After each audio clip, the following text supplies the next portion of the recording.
They made me carry water to the mines. There's a camp. It's not on any map. They take people there. Navajo and Whitepians, even so. She was running barefoot from a secret labor camp until a cowboy said, "You're coming with me." Redemption Ridge, Arizona Territory. Autumn of 1874. He hadn't touched a woman in 12 long years. 12 winters that cut bone deep. 12 summers that scorched, until even the rattlesnakes seemed too tired to strike. In all that time, silence had been his only companion. Not a gentle silence, but a brutal one, louder than any gunshot, heavier than any tombstone, hollowing him out deeper than the canyons carved by time and storms. Sheriff Silas Stone had not expected mercy, not from God, who had long since turned his face away, not from men, whose greed and violence had sketched scars across the frontier, and certainly not from the land itself, whose red rocks and dry winds carried only regret, whispering his failures back to him each night until they sounded like scripture. His world had shrunk to measurements a man could count on a dying hand, a roof that leaked in 3 places when the monsoon wandered north, a shotgun oiled out of habit, not purpose, a shelf with 5 cups and a single plate, because 5 men had once sat at his table and only one had lived to wash the dishes. He'd learned the weight of his ghosts, the way a teamster learns the weight of his wagon by the creak in his bones at dawn, and the ache that argued with sleep at night. He knew exactly how much sorrow the floorboards could hold before they complained. Toward evening, when the heat thinned enough for breath to matter, Silas took his axe to the rounds stacked by the juniper. The wind carried no sound, but its own dry hymn. He split kindling the way he did most things now, carefully, as if the wood might shatter into memories if he swung too hard. He was counting out a rhythm to keep time away, when something moved in the tree line, where the pines went sparse, and the red dirt shouldered into scrub. At first he thought it a mule deer, wounded maybe, staggering as if the earth itself had come loose beneath it. But the shape lurched again, and the wrongness of it reached him first. There was no animal in the world that looked that human when it fell. The figure stumbled free of the brush, barefoot, filthy, wrapped in nothing more than a torn strip of white cloth that clung like a lie. She came as if death had her by the ankles, and the only thing left to choose was which direction to fall. The last 40 feet were not steps but refusals, each one smaller than the last, until she simply folded in the dust a few yards from his boots, as if the desert had finally claimed her name, and only the body remained to sign the paper. She didn't scream. She didn't offer a name or a reason. Only 2 words broke from her throat, raw and ragged, a prayer said to no one who listens. "Please, don't." The axe slipped from his hand and thudded into the dirt between them. For a beat the world tilted, the horizon sliding like a loose picture on a wall. He felt his breath lock behind his ribs, the way a horse balks at a bridge it can't trust. He didn't know where to put his hands or his eyes, and the confusion shamed him, because once he had been a man who knew what to do when people bled and begged. He reached anyway, slow as winter, palms open. She flinched, but didn't pull away, and the cloth shifted, as if the air itself had too much roughness in it. What he saw nearly drove him to his knees. Her back, Christ Almighty, her back was a battlefield, scorched skin, ridges of welts layered over each other until they made their own terrain, brands carved deep, letters and symbols burned into flesh by hands that understood how to make pain speak.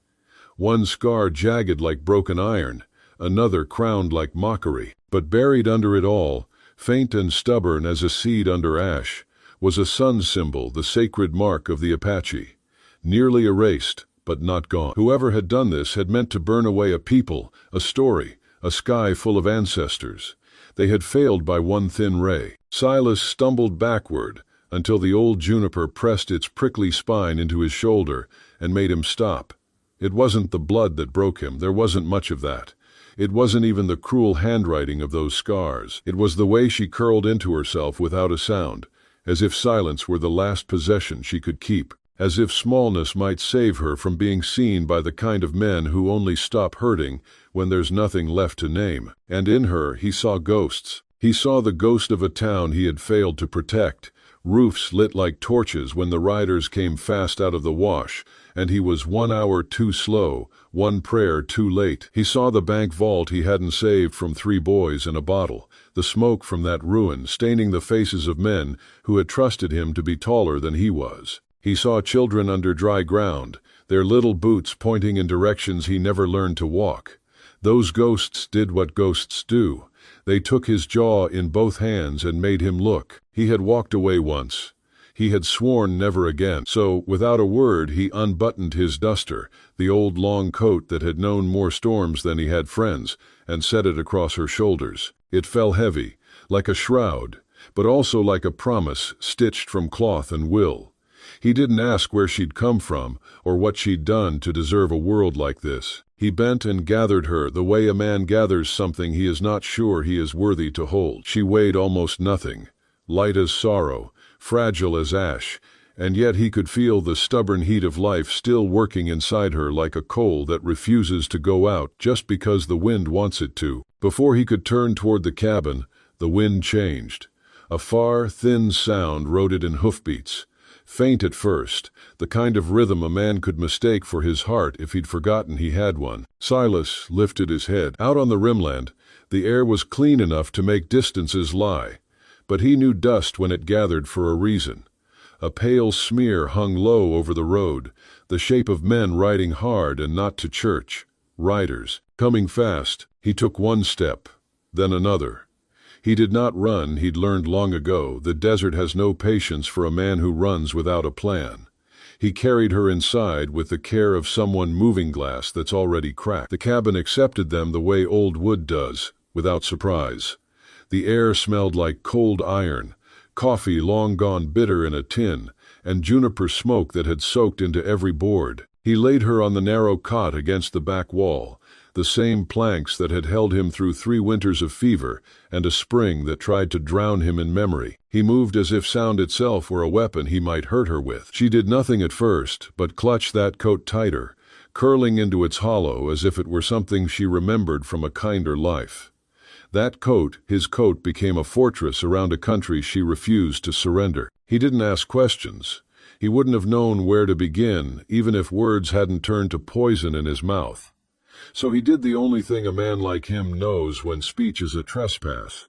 He built a fire. Not for warmth, summer hadn't given up its hold yet, but for sound. The crackle gave the room a heartbeat, a human noise to lean against when the mind wants to climb out of itself. She lay motionless, but her eyes kept moving, catching every shadow like they owed her money. Every creak of the floorboards, every sigh of wind fingering the shutters, every pop from the pine knots made her flinch the way a horse flinches when a whip moves in a different room. She was waiting for a door to burst open, for fists, for flame, for the end to circle back and finish what it had started.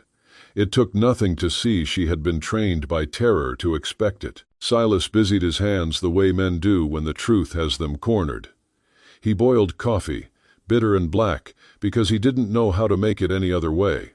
He wiped his shotgun, though it needed no wiping. He sat at the table with his hat between his boot heels and watched the fire as if it might learn a new language and tell him what to do. Every few breaths his eyes flickered toward her to make sure the small rise and fall under his coat still meant something, that she had not slipped away on him like so many had. Hours stretched until time felt like a rope pulled too tight. The night did what it always does out here. It became a kind of ocean, black and weighty, full of things that never quite show themselves.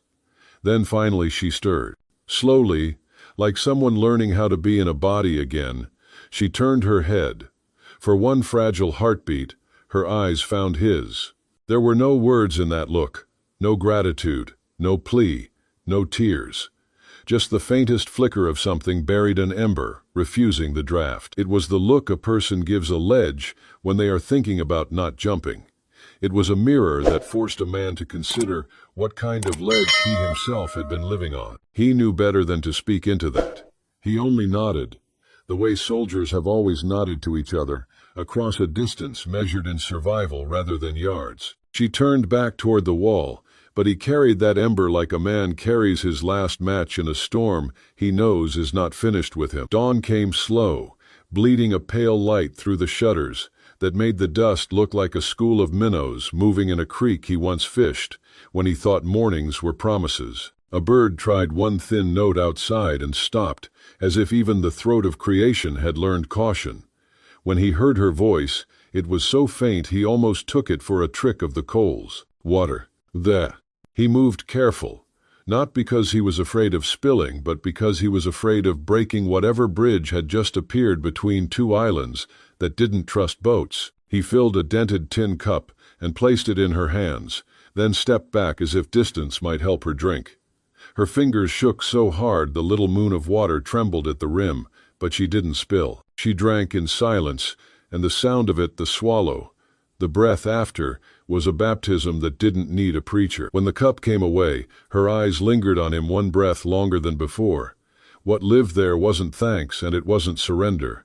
It was a truth more dangerous than both.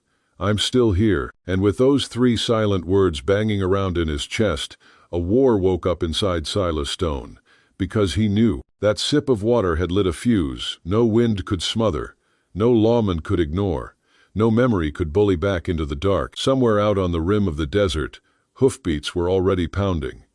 He had heard them in the evening's dust and in the sleep that wouldn't hold. Men were coming who believed a brand could own a soul, and a deed could own a life. He could feel the old weight settling over his shoulders, badge or no badge, name or no name, the weight a man picks up when he chooses a side and understands what it will cost. He stood, as if his bones had remembered something his mind had forgotten, and checked the shells in his gun by touch. He went to the door, cracked it with 2 fingers, and watched the road where it snaked through the low country like a tired river. The sky had the color it gets, just before heat makes it cruel. On the horizon, a smear of dust lifted again, thin but certain. Riders, no longer a rumor. He closed the door as gently as a man can close, a door he may have to kick open in a minute. He turned back to the cot where she lay with his coat as a rampart and the fire as a witness. His voice sounded like old leather when he found it. You're safe here. It wasn't a promise he had any right to make. It wasn't even true in a way facts like to be true. But it was a line he was laying down in the dirt, a place to stand. And for the first time in 12 years, he felt the terrible, beautiful weight of being alive, not as a sentence but as a choice. He thought the worst had passed. He was wrong. The real storm was only beginning. The cabin was warmer than the desert night, yet even in summer the Arizona hills carried a bite that reached through skin into bone. Silas laid her gently on the narrow cot against the back wall, moving with the reverence of a man handling something already cracked, something that might splinter if the air pressed too hard. She said nothing, did nothing, only clutched his coat tighter, curling herself into the hollow of her own frame, as though ribs and fabric together could shield her from the weight of memory. That coat, his coat, was no longer just cloth. It was fortress, shroud, and fragile sanctuary all at once. Silas didn't ask questions. He didn't dare. He wouldn't have known where to begin, even if words had not already turned venom in his throat. So he did the only thing a man like him knew when silence was poison.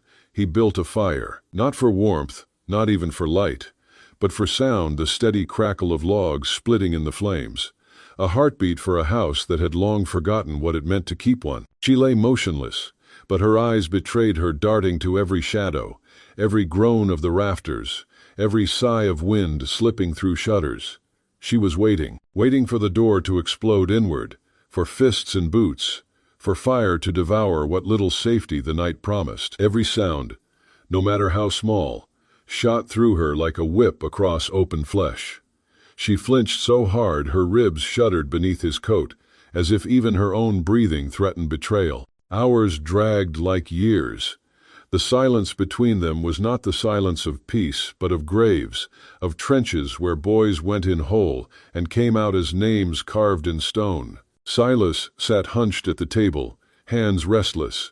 He scrubbed at a shotgun already clean. He boiled coffee blacker than coal, its bitter steam clawing at his nostrils. His eyes stayed pinned to the fire, though every few moments they betrayed him, flicking toward her, counting the rise and fall of her chest, the way soldiers count artillery, to measure how long until death reaches them. She was breathing, still here. At last, she stirred. It was so slight, the creak of the cot's rope could have been mistaken for the house settling against wind. Slowly, painfully, she turned her head. And then, for one fragile heartbeat, her eyes found his. There were no words there, no thanks, no plea. Just a faint flicker of something smoldering, an ember long buried, smothered by years of cruelty, yet stubborn enough to survive. It was not hope. Hope is brighter. This was darker, sharper. The refusal to die when dying would be easier. Silas knew better than to speak. He only nodded, slow as stone eroding under rain. A nod not of comfort but of recognition. The kind soldiers gave each other across battlefields, acknowledging survival. Nothing more, nothing less. She turned back to the wall, but that ember had already buried itself in him, hot and unrelenting. Like a coal he dared not drop. Dawn crept pale and slow. Light bled through the shutters, thin as watered-down blood. The first bird dared a single note outside, fragile, uncertain, like a child whispering into a storm. And then, at last, she spoke. Water. Her voice scraped the air like rusted iron dragged across stone, faint, fractured, but undeniable. Silas moved careful, as though one wrong step might send her vanishing back into shadows. He filled a dented tin cup, placed it in her hands, and stepped back. Her fingers shook so violently the water trembled near spilling, but somehow she held it. She drank in silence, and the sound of her throat working simple, human, alive struck him harder than any bullet ever had. When the cup lowered, her eyes lingered on him one heartbeat longer than before. Still no gratitude, still no surrender, only truth. I'm still here. And Silas Stone, sheriff of nothing, keeper of ghosts, felt war ignite inside him. Because he knew that single sip of water had lit a fuse no silence, no shotgun, no desert wind could smother. The next day passed in broken fragments of quiet. She hardly spoke, but it was not the quiet of rest. It was the silence of chains still rattling. Chains no eye could see, but that clamped her tongue and spine all the same. When she opened her lips, words trembled there, then died, like birds striking invisible glass. Afternoon thinned into gold. Silas sat on the porch, pocketknife working slow over a broken chair leg, curls of pale wood falling like forgotten prayers at his boots. The steady scrape of steel against grain was the only sound until she stepped outside. She moved like the wind might break her barefoot, hesitant, each step a fragile rebellion. She lowered herself onto the steps beside him, shoulders sharp as the horizon. For a long time she only looked out, eyes tracing mesas ablaze with dying sun. And then, almost to herself, she whispered, "They made me carry water, to the mine shafts." Silas's knife did not pause, though his breath did. He had learned truths came out like blood from wounds you pressed too hard. They closed forever. So he only nodded, blade whispering against wood. Her voice wavered, then steadied, carrying the dry ache of canyons. There is a camp, not on any map. They take people there, Navajo, Mexicans, even some whites who owed too much. They work them till bones feel like glass. And if you stumble, her arms wrapped tight around herself. Scars crossed her forearms like pale lightning bolts on dark sky. Her next words fell like stone. They branded me the first time I ran. My back still burns when nights turn cold. The knife bit too deep. Silas froze, thumb against the blade's edge, blood pooling small and red. He didn't notice. The second time, her voice hollowed out until it was hardly human. They threw me in a hole. No light, no food, just dirt and my own breath. Days and days. I thought I would die in that ground, and part of me did. She stopped. Silence closed like a door slammed in storm. She did not tell how she escaped the third time. Some things were not for telling yet. Some wounds demanded their own silence. Silas sat unmoving. The sun slid down behind the mesas, painting the world in bruised purples and dying fire. The porch, the knife, the wood shavings, all blurred against the weight of what she had said, and then the world shifted. The silence shattered under hoofbeats fast, mean, echoing up the canyon road like a drumbeat for war. Silas rose instantly, shotgun in hand, his body remembering purpose it thought long dead. He motioned her inside. Naya froze, instincts clawing awake in her bones, then obeyed, moving like every shadow was a whip waiting to strike. The rider came into view, not cowboy but parasite vest too fine for these lands, greasy mustache masking cruelty in the mouth. He looked like a banker who'd bet souls instead of silver and wanted payment in blood. His eyes found Naya clinging to the doorway. "Naya," he called, voice sweet as poison. "One chance to come back quiet." Silas stepped off the porch, shotgun loose but ready, his shadow stretching long against the dust.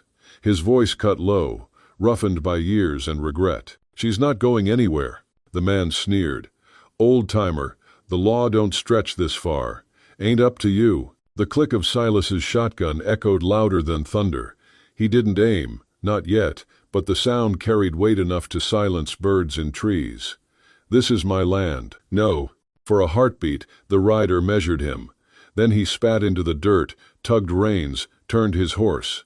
But the look he threw back promised return, and not alone. The desert swallowed his departure, leaving only the rasp of Silas's breath and the thin, terrified beating of Naya's heart against the cabin wall.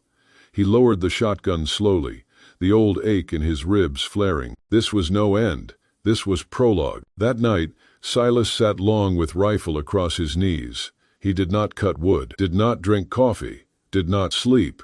The fire whispered low, and Naya's breathing behind him was the only rhythm keeping his ghosts from speaking too loud. He wrote a note to Jed Hale, old brother in arms, ink heavy as regret, because the storm had only begun. The morning came brittle and thin, light leaking through the canyon like a wound refusing to close. The cabin stood in its silence, fire nothing but ash, and Naya's breath shallow as she lingered near the wall, wrapped still in his coat. Silas had not slept. He had sat the long night with shotgun loose across his lap, his body remembering the way war waits in silence. The hoofbeats from the evening before still rang in his ears, echoing like ghosts refusing to die. He knew men like that rider.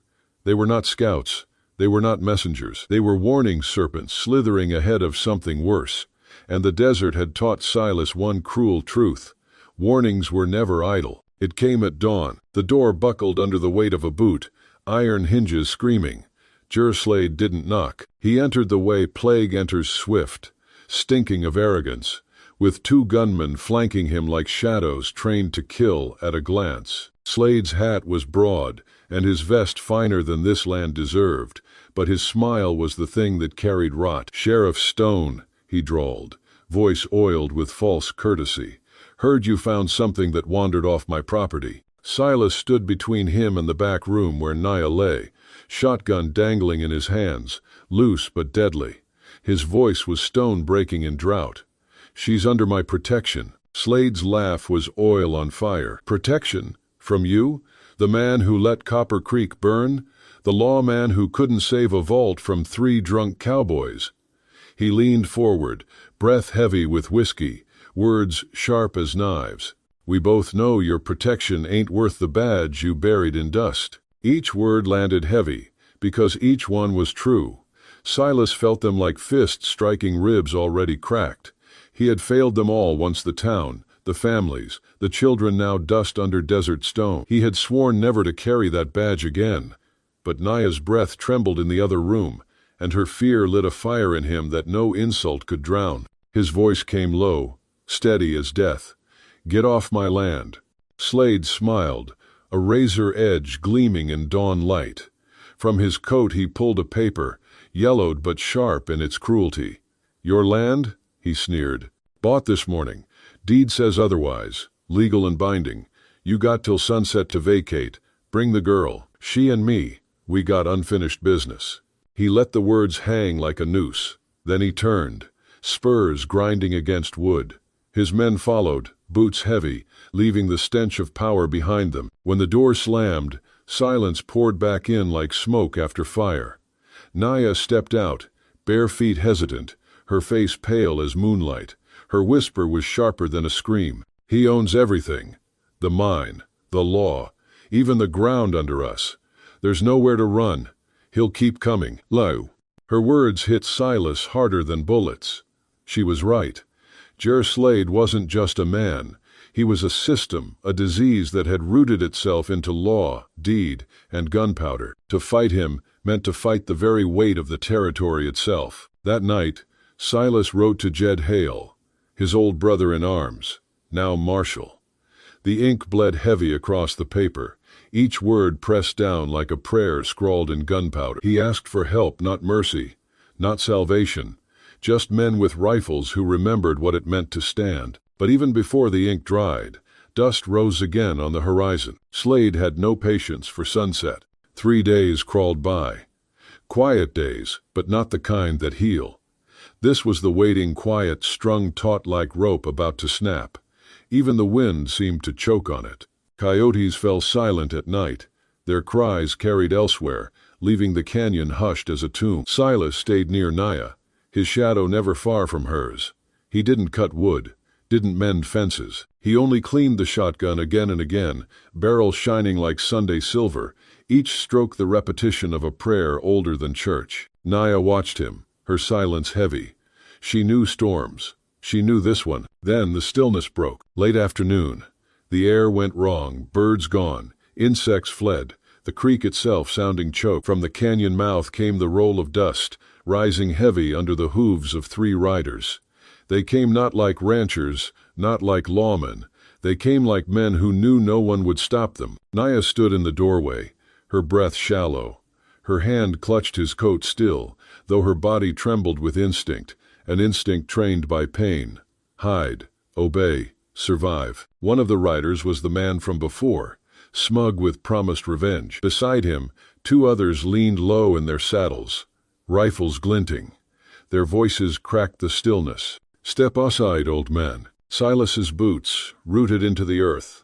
His face was carved from something older than stone. He did not move. The second rider's hand twitched toward his belt. Silas did not wait. The shotgun thundered, a roar that split the canyon like judgment itself.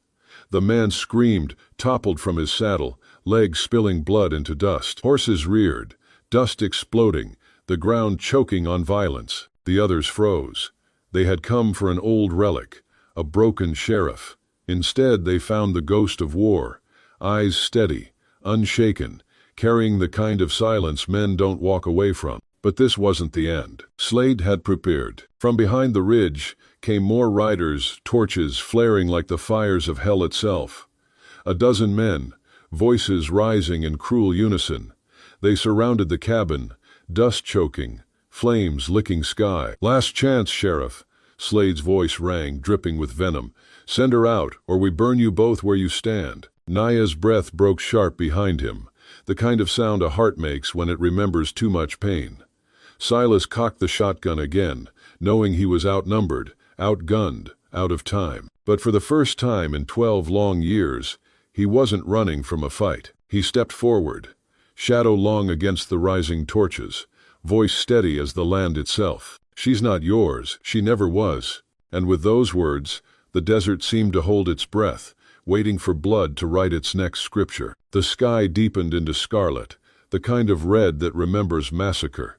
Naya stood behind him, trembling, yet her eyes lit with something fiercer than fear. Silas knew then, this battle would not just be his. The canyon exploded with the sound of gunfire. Lead tore air apart. Wood splintered. Horses screamed. The cabin walls shuddered under the fury of men determined to erase a single soul. Dust rose thick as smoke, turning day into nightmare. Silas fired until the shotgun's barrel glowed hot, until each blast rattled through his bones. He was outnumbered, outgunned, drowning in fire and hate. But inside his chest, something long dead stood up. This was not just survival. This was defiance. This was redemption, fought one bullet at a time. And as Naya gripped the rifle he had pressed into her hands days before, her eyes steady, her breath sharp, Silas realized that the broken sheriff and the branded woman had become the same thing, 2 ghosts who refused to be buried. The breaking point had come, and neither of them intended to break. Midnight did not fall so much as it bled. The canyon walls glowed in a fevered orange, firelight licking them until they looked carved from molten stone. The first flaming arrow split the dark and buried itself in the cabin's roof. Then another, and another, until sparks rained down like a cruel imitation of stars. The night had turned into Hell's Cathedral, its hymn a chorus of gunfire. Naya was at the window, rifle braced, her face lit in flashes, half shadow, half fury. Silas was beside the door, shotgun in his hands, eyes cold as the desert before dawn. Around them, the cabin groaned, boards splitting under the strain, walls coughing splinters as bullets slammed through. Slade's men ringed the house, torches in their fists, rifles spitting thunder, their laughter thick with madness. Silas fought like a man who had waited too long to bleed. Every pull of the trigger was precise, deliberate, as though he was carving his sins into the night one by one. Men fell, horses screamed, but more pressed forward, shadows multiplied by fire. Naya moved with him, her body low, each shot steady, each breath clipped. She did not hesitate. Her eyes, once haunted by the memory of chains, now carried the merciless clarity of a warrior reclaiming her name. But the fire ate faster than their bullets. Flames clawed up the roof, smoke pouring into the rafters, choking, stinging. The cabin, once sanctuary, had turned into a coffin with its lid nailed by fire. Through the chaos, Slade's voice tore the night, ragged with rage. "Kill them all, love." The madness in it froze even his own men for a heartbeat. This was no bounty now, no business. It was slaughter for its own sake. The cabin shuddered as a beam gave way, showering sparks onto the dirt floor. Silas and Naya moved back to back, pressed into the last corner, still holding. He could feel the tremor of her spine through his coat brushing hers, the rhythm of her breath syncing with his. Smoke blinded, bullets screamed, but in that small shared space there was something terrifyingly alive, two broken souls refusing to be erased. Then came the shot. Silas felt it before he heard it. A punch deep into his side, white fire crawling through ribs, blood flooding hot beneath his shirt. The world tilted, smoke spinning, his shotgun slipping from his grasp. He staggered, then hit the ground hard, dust clinging to the sweat on his skin. Naya's scream was not loud but sharp, like a cord snapping. She dropped to her knees beside him, hands pressing against the wound, as though her palms alone could keep life from running out of him. Bullets still tore the walls. Men still roared outside. But for her there was only his face, pale in the shifting firelight. "Don't you die on me," she whispered, fierce, desperate, the first crack in her voice since he'd found her. "Don't you dare leave me alone in this, love." Silas's lips twisted, half smile, half grimace. Blood bubbled in his throat. "Why?" His voice rasped like gravel in wind. "Why care about a failed lawman?" Her hands trembled against the bleeding, but her gaze held him, steady and burning. Tears slid down her cheeks, the first he had ever seen her surrender. "Because you didn't turn away," she said, voice breaking. "When the whole world called me nothing, you saw someone worth saving." Her words cut deeper than the bullet. For 12 years Silas had carried ghosts heavier than any saddle ghosts of towns burned, of children lost, of failures too large to bury. And now, in the middle of a burning cabin, her truth broke through like a prayer he'd long forgotten how to say. Around them, the world raged. The cabin roof collapsed in the front room, flames roaring high. Smoke rolled thick, turning every breath into a fight. Outside, Slade's men screamed orders, rifles still cracking. The night had become one endless wound. But then came another voice, calm, steady, leather and iron. "I'd think real hard about your next move." It carried above gunfire, above screams, like the voice of judgment itself. From the tree line stepped Jedediah Hale, rifle easy in his grip, badge catching the firelight. Behind him poured Apache warriors, their faces painted with earth and ash, rifles gleaming like shards of sunrise. They moved silent as shadows, yet their presence roared louder than thunder. For the first time that night, Slade's men faltered. Their confidence cracked at the sight of warriors risen from a people they thought buried. Their torches seemed smaller, their rifles suddenly fragile against the weight of vengeance carried by centuries. Naya's rifle barked again, her shot tearing through the dark with merciless precision. Her hands no longer shook, her eyes no longer fled. She was not the broken woman Silas had carried from the trees. She was Apache, child of desert and canyon, voice of her ancestors. She had found her fire again, and it burned brighter than the flames trying to consume them. Silas, through pain and blood, saw her then not as someone to protect, but as someone who had given him reason to rise again. Her strength poured into him like breath forced into dying lungs. He gritted his teeth, pressed his hand over hers at his wound, and whispered hoarse, "Still here." The tide turned. Gunfire echoed sharp as lightning strikes. Jed and his men cut through Slade's line, each shot deliberate, each step unyielding. The Apache warriors struck from shadows, their rifles and knives carving fear into men who had never known it. One by one, Slade's men fell, some screaming, some silent, all swallowed by the dust, and in the center of it, Naya and Silas stood, broken and bleeding, but together. Slade's voice grew ragged, fear creeping into the edges of his arrogance.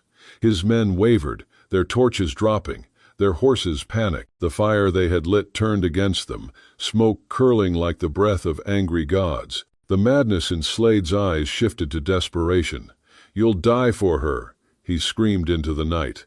"Both of you." But his words no longer carried. The canyon had chosen sides. The battle raged on in burning ruin, hand to hand, blade against rifle, screams mixing with fire, until the night became one endless lament. Silas fought through pain, his body failing, yet every swing, every shot was a refusal to surrender. Naya fought with him, back pressed to his, their strength twined like roots gripping stone. And when the dust began to settle, when gunfire gave way to silence, the truth stood plain. They had not been erased. They had survived. Yet survival was not victory.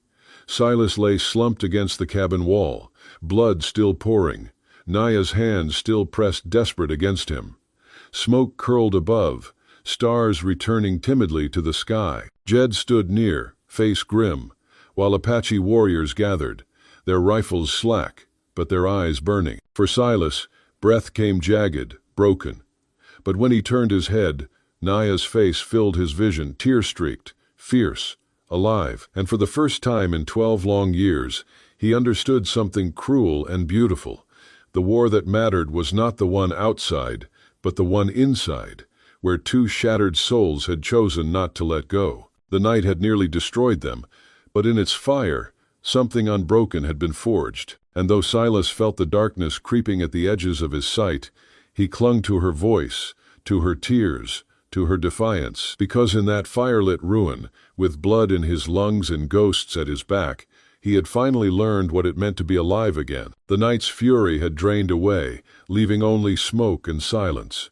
The cabin, once sanctuary, stood as a skeleton, walls blackened, roof fallen, timbers groaning with the memory of flame. Ash drifted in the air like snow from some cruel season that had no promise of spring. Silas lay against the last standing wall, his shirt soaked through, blood drying into something heavier than cloth. Each breath was a negotiation with death, jagged, uneven, pulled from lungs that felt half-ruined. Yet when he opened his eyes, she was there, always there. Naya knelt beside him, hands steady despite the tremor in her soul. She pressed poultices ground from desert roots against the wound, her hair falling loose, catching in the firelight like strands of midnight. She did not weep, not openly, but her lips trembled as she whispered prayers in her people's tongue, words carved from stone meant to hold back the dark. Silas's gaze caught her, and in it he saw not the broken creature he had carried from the tree line, but the warrior reborn in fire. Her back was still branded, her arms still scarred, but her eyes, those dark, unyielding eyes, had become flame itself. "You should go," he rasped, the taste of iron thick on his tongue. "Don't chain yourself to a dying man." Naya shook her head, fierce. "No one owns me, not anymore. Not Slade, not fear, not even death." Her voice cracked, but her hands pressed harder to his side. "And you don't tell me where I stay." He tried to laugh, but the sound broke into coughing. Blood flecked his lips. Yet beneath the pain there was a warmth that almost felt like grace, the impossible comfort of being chosen even at his weakest. Because a Wild West love story is not always about the kiss, the ring, the hearth. Sometimes the greatest romance is the rediscovery of one's own soul in the reflection of another's eyes. Sometimes the truest love is the gift of freedom, the choice to walk into the rising sun knowing the road is not over, but finally yours to claim. Because in the West, stories don't end. They keep riding dust on the horizon, echoes in the canyons, hearts beating like war drums beneath the vast, pitiless sky. Today's story speaks of pains that seemed to have no way out, yet a tiny ray of light changed an entire life. Do you believe that, even in the darkest moments, there is always a miracle waiting at the end of the road? And if you still believe deep in your heart that God is always watching, silently arranging everything, then right now, leave a comment with AMEN below this video. Because, who knows, at the very moment you write that word, a blessing may quietly enter your life.